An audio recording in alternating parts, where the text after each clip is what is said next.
Hello, welcome back to the channel. I am, of course, your hostess, Dana Lee, and this is Patriots, Rebels, and Rogues.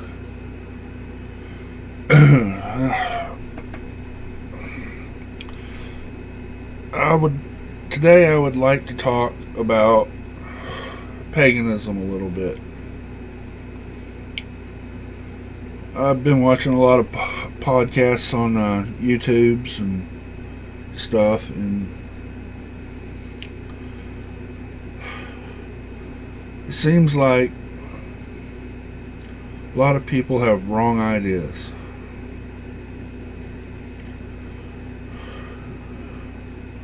A lot of wrong ideas.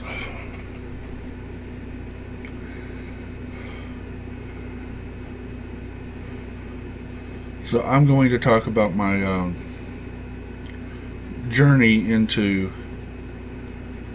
hidden knowledge.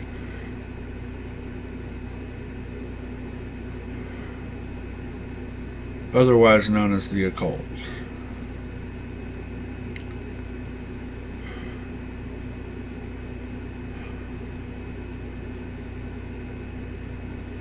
Started off when I was 17 and in my senior year of high school. At this point, I had already been baptized as a Southern Baptist. And my sister came home talking about this thing called Wicca. And she was all excited about it. Which, of course, as a Southern Baptist, had me all kinds of concerned about her. So I turned to the computer and looked it all up.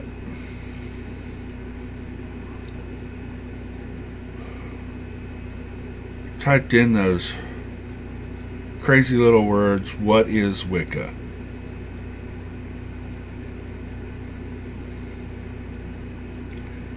And as I started reading a really good site that's defunct now called Witches Vox, I started realizing that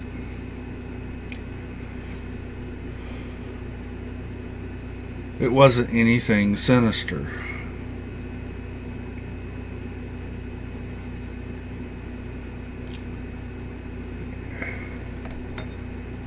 And being a Sagittarius and curious, I had to start digging deeper. Because, once you have a little bit of knowledge, that's never enough. So I kept digging. And I found that the philosophies in Wicca mirrored my own form of Christianity. And then pretty soon I was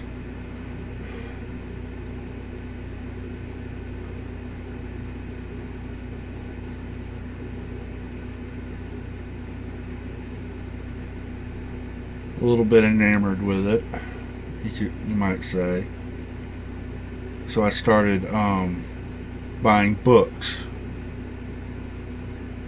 And if you haven't guessed by my channel and the stuff that I say on Twitter and everywhere else, that I'm a little bit of a philosophical warrior. Which every warrior should be philosophical.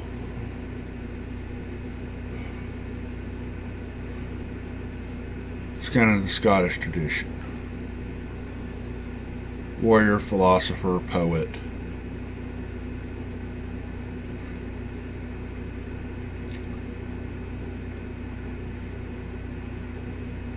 Anyways, started digging in.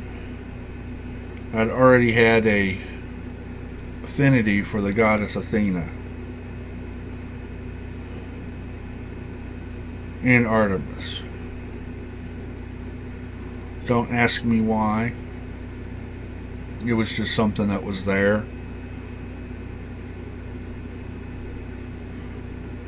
And through my studies, I started getting closer to those two deities.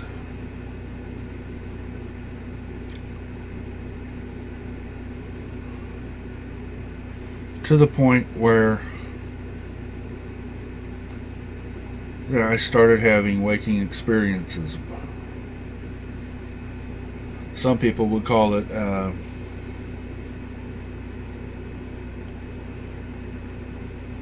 mental illness, but every shaman in the history of the world seems to have been some form of schizophrenic. So that really didn't bother me.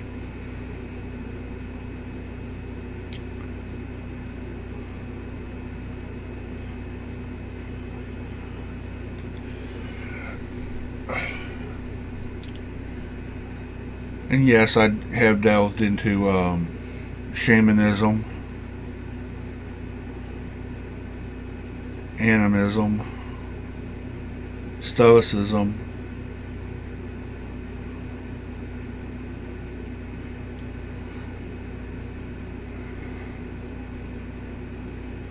all these things go together to make up a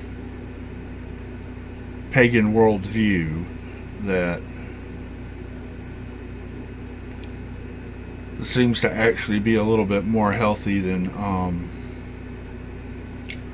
some of the more monolithic and widespread religious beliefs.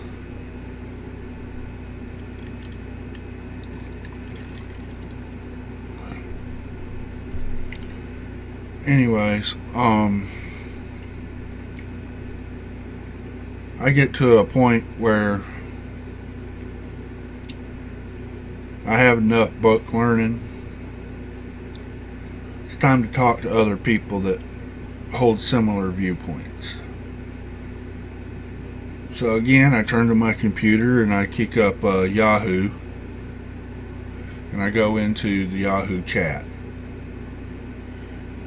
And that, I know that just dated the living hell out of me. I used Yahoo Chat back when it had user rooms. So I went to the spiritual section. We found some rooms about paganism. They're mostly Wicca, because we're talking about the early 2000s, late 90s. Wicca was all the rage. The claim was it was the fastest growing religion in the world. So, okay. Well, what is Wicca? Turns out Wicca is a nebulous kind of nature religion. It is what the person brings with them. I've got sheet up on my wall where they actually tried to codify some things. I might read that in another post and talk a little bit about the Wiccan Reed and all that. Because the Wiccan Reed is actually a long poem.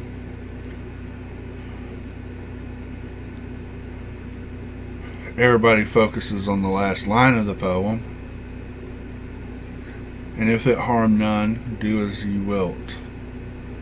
And out of that quotation, they focus harder on the do as you will. It's kind of like the Second Amendment, like that.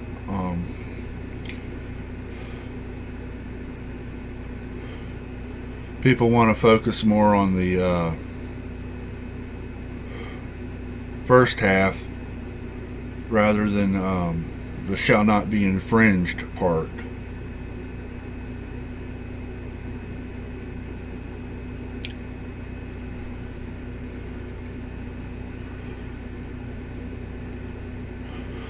And they cherry pick the Bible for verses that make them comfortable with doing whatever the hell they want to do.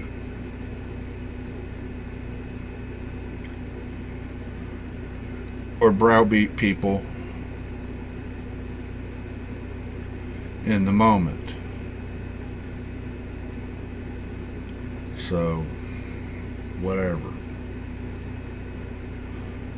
I think you kind of get what I'm saying there. But, yeah. Anyway, back to my story. I get onto Yahoo Chat and start playing around. And I met a lot of really good people.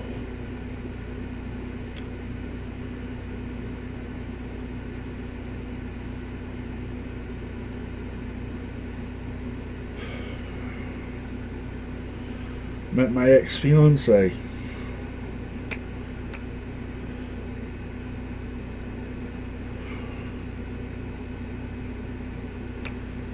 Oh. Anyways.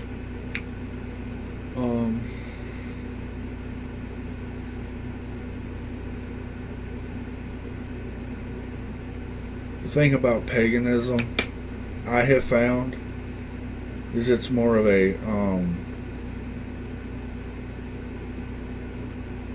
religion for people who like to study. Because there is no one defining book.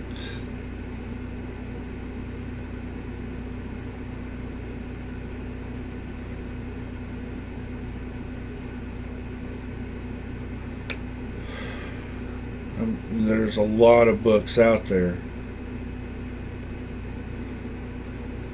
Most of them are garbage. That's something that you learn by experience. I started reading this one author.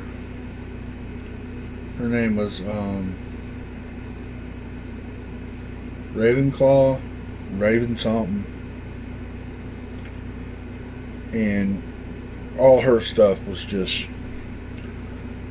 really way out there.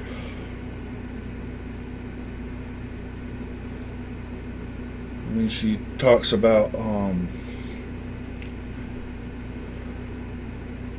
this mixture of traditional kitchen witchcraft and Native American and something else. She was really big on powwows. She had a bunch of stuff in her books about making witches' webs and stuff like that. Which, I mean, was kind of cool, but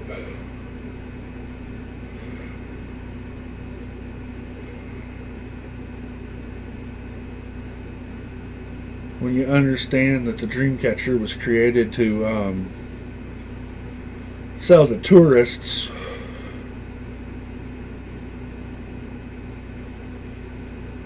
then you start realizing a lot of this so-called Native American stuff is just bullshit. They wanted to tell the white man to fuck with his head, which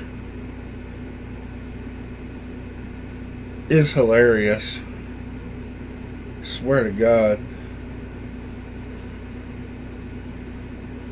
The Native American was the first troll in the internet sense of the word. Well, in the Twitter sense of the word.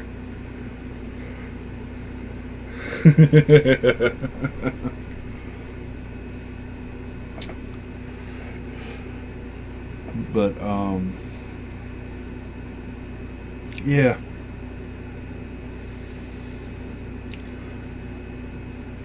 It's amazing to me how much bunk is out there when it comes to people writing books. I mean, they may fully believe what they're writing.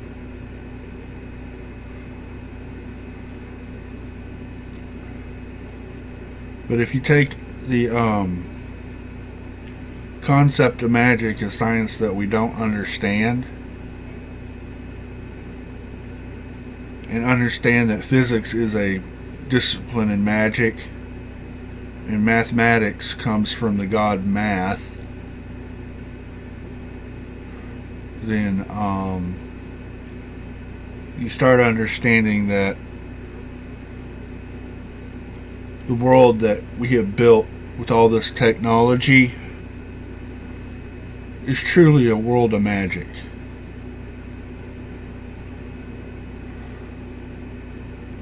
I mean, excuse me.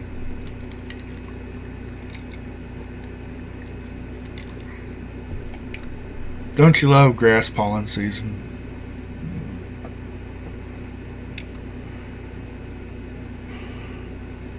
World of magic.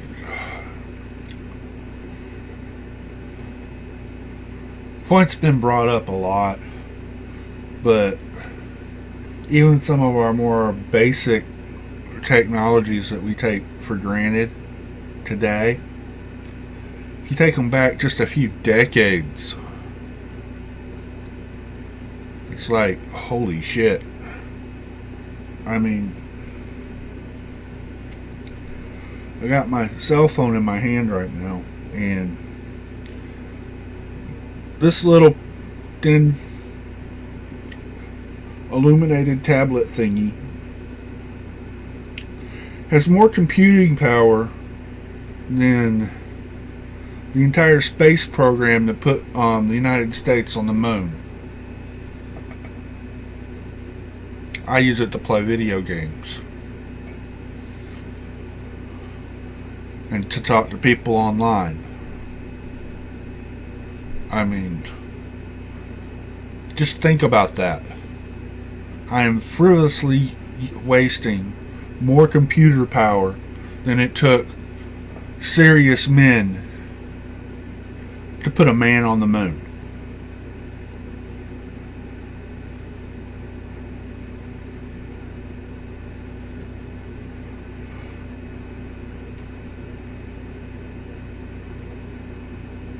I think that's amazing.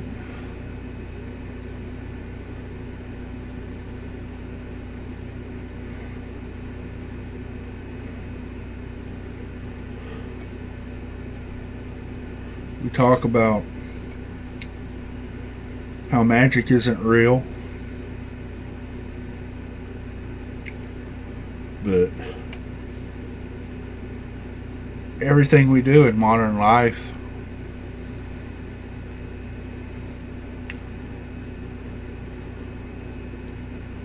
every piece of tech we have, I mean, hell, my dad's got a truck that is basically a buckboard with a damn big ass computer brain in it.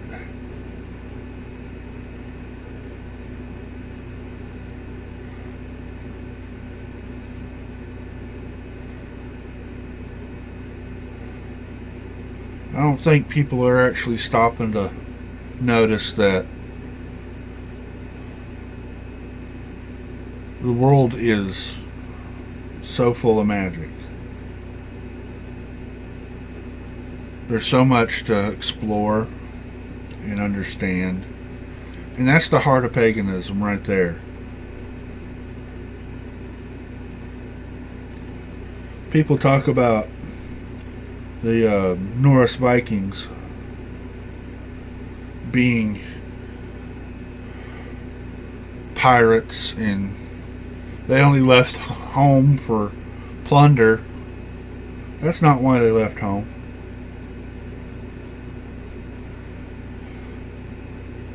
They left home to see new lands. If you happen to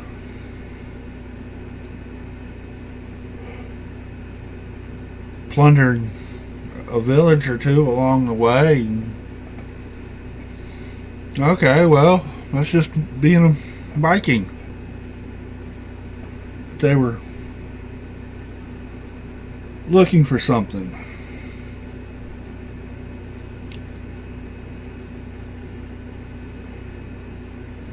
And they found a lot of it.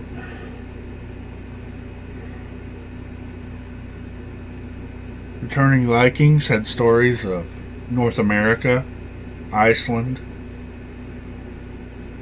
Britain, Ireland, Northern, Southern Europe, the Middle East, North Africa. These were places that to them were completely unknown. I mean, there does seem to be some sort of evidence that there was trade between the Mediterranean and Central and South America. Not a lot of evidence, and some of it is misconstrued, but there's enough evidence to draw the "I wonder if" kind of lines.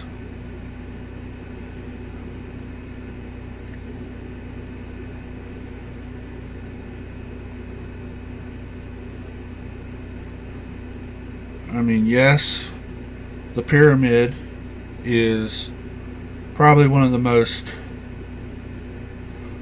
stable yet amazingly mathematical structures that a primitive civilization could have built. But the fact that you have pyramids in Egypt, in China, in South America, in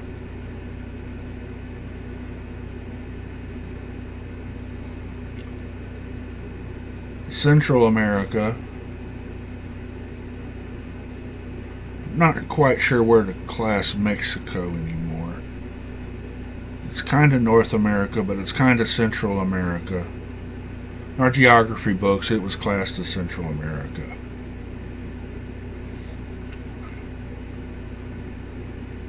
But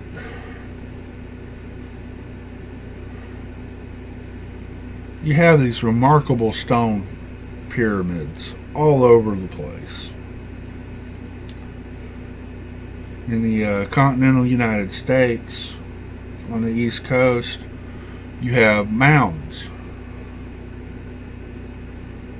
And these are more or less just dirt pyramids.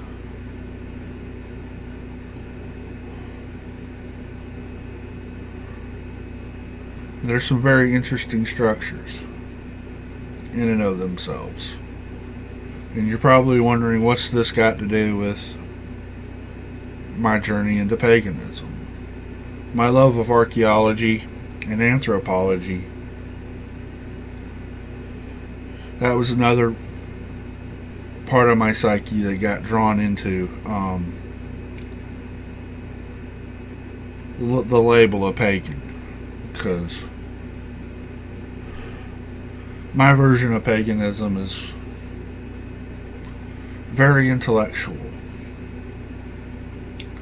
It's about a search for the truth.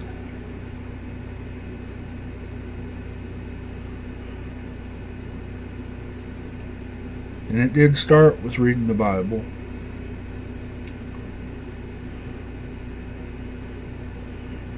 And that led me into looking into the ancient world, which, if you haven't read or listened to the Epic of Gilgamesh, you are missing out on one of the greatest stories in the world. I mean, he's like the first superhero. It really is a good story. And I know somebody's done some comic books about them. I've seen them.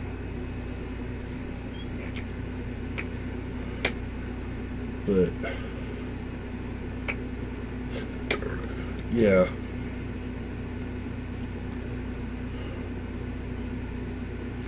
I think that's the thing that the Abrahamic religions lack, except for maybe the Jews. The Jews are like a really strange people on an intellectual level. And a political level.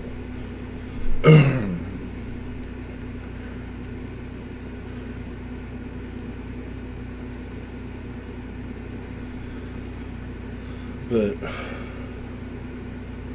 you start going back,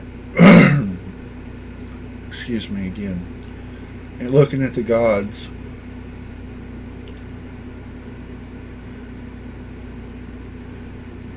and then you start looking at the different religions, and they all rhyme.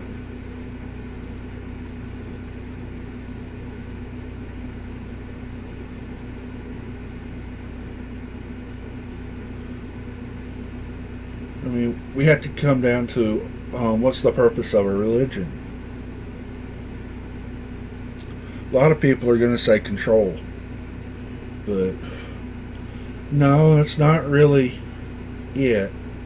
I mean, the control thing is a perversion of true religion. So much so that it has tainted even the word religion in most people's ears. But I mean, it's like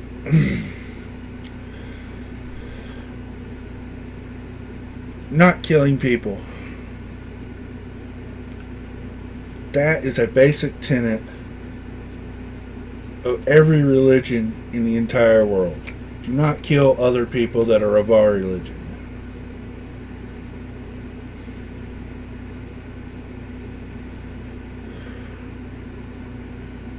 That's one that even the Muslims hold. That's a common ground. Another one is don't steal.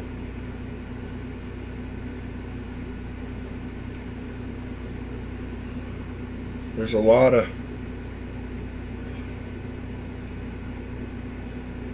things that go towards survival. It's like, don't steal from somebody that's of the same tribe as you are. That's a basic human tenet. And then most religions have a prohibition against lying, cheating,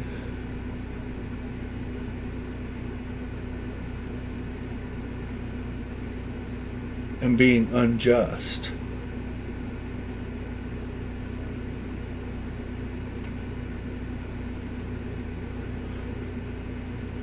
I mean, yeah, I know there's cultural situations going back in history where being cruel was actually encouraged in the nobility, especially the Hungarian nobility.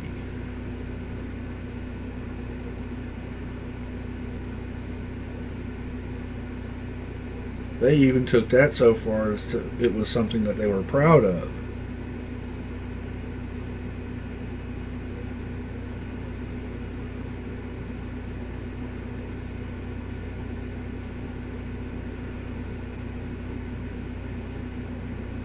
But go and just looking through and you realize when it comes to religion, it's just to give you a framework to live a better life. highly encourage people to explore their spirituality.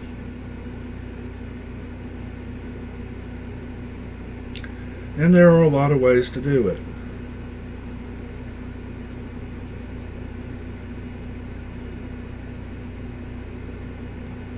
And you can find spiritual experiences in just about anything. I mean, shit. I got curious about BDSM. And it turned into the only way that I can have an actual relationship. But there is a spirituality to a BDSM relationship. And these pro-doms that keep popping into my DMs offering to be my mistress for $19.95 an hour or whatever the hell it is. You will pay me tribute. Well, if you're going to use the word tribute, draw your damn sword. This tribute's paid to a conqueror, not to a hooker. And that's the way I view pro-doms, is as hookers. Which I'm not shaming anybody for sex work. I mean, shit. Everybody's got to do something for a living, and not everybody's cut out to actually work a real job. So, what the hell? But still,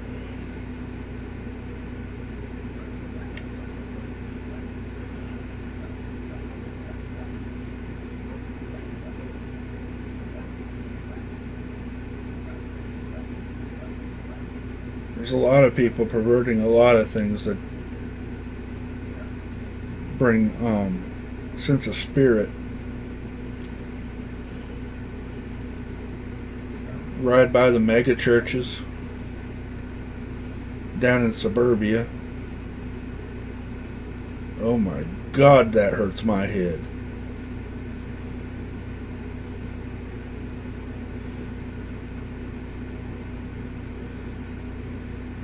These damn things look like they're freaking fortresses or something. Occupy enough land to feed 2 or 3 villages.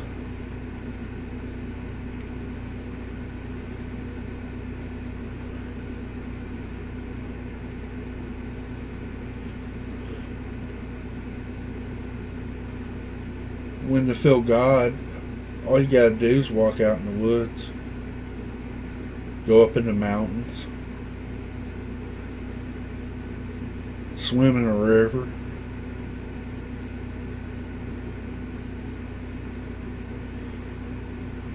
if you want to know God, get to know the mountain.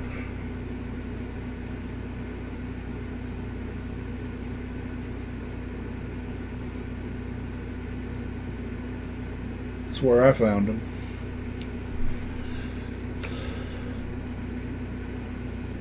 Took a ride out to Colorado one time.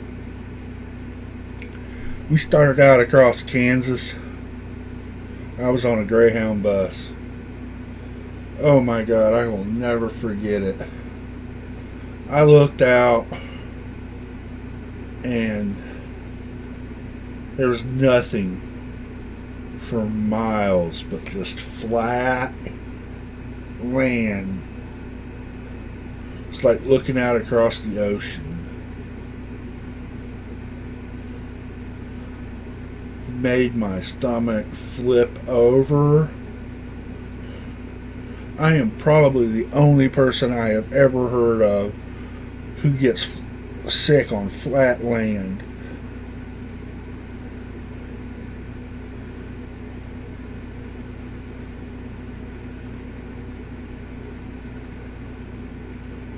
I was really grateful that night for the sun to go down, so I didn't have to look at it anymore. Holy crap. But I was rewarded crossing that. I got to see the Rockies from Wheat Ridge, Colorado. I'd rode out to Colorado to go to the Colorado School of Trades. because I had some notion of becoming a gunsmith.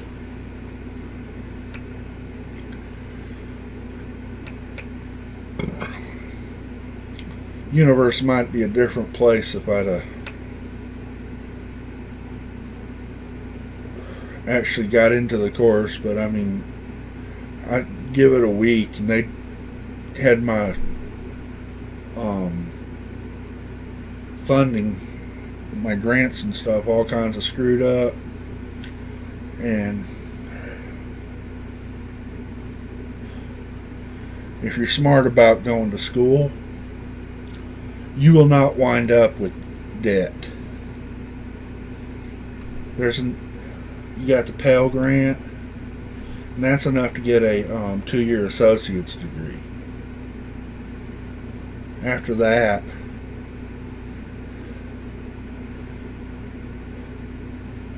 you can do night school to get the rest of it. Just pay as you go, and you don't even fall into debt doing that.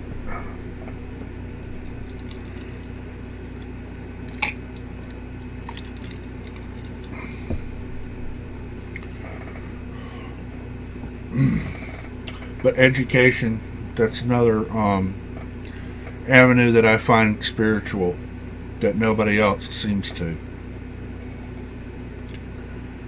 Passing down knowledge from teacher to student is a sacred trust.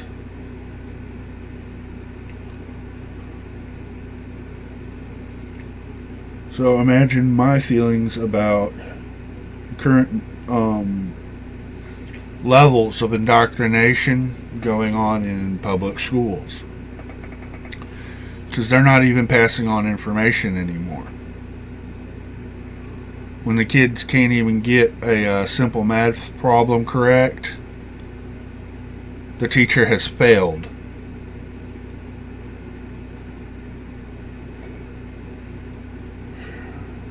And probably should be flogged in the public square for that failure. I have a dim view on failure. It's right up there with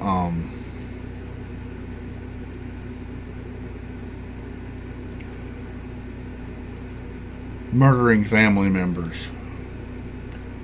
I don't like kinslaying either.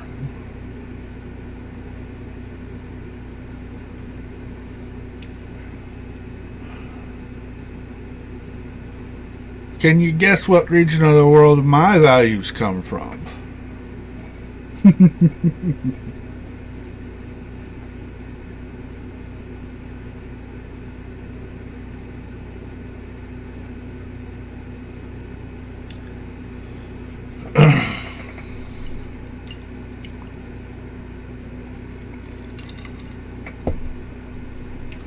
I mean, my last name is Mac Roberts.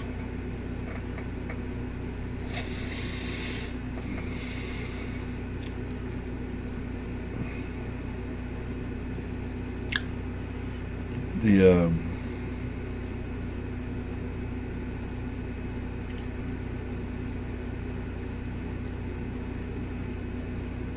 whole situation with people not listening to other people's points of view with a dispassionate ear. And dispassionate doesn't mean you don't care. It means that you're holding judgment and you're going to think on what they're saying.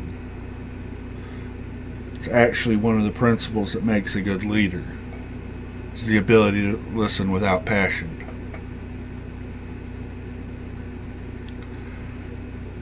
And communication would probably not be a bad thing to do a video on.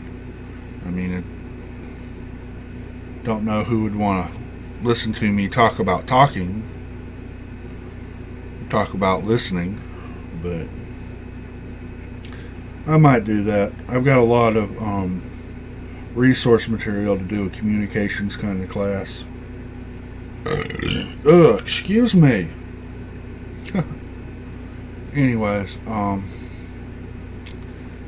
this little ramble's gotten up to 40 minutes. So I guess I'll let you go. And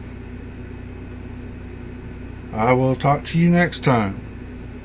As always, like, sub, and share. Click that bell notification so you're always informed when I post new content. And I have been your host, Dana Lee, and blessed be.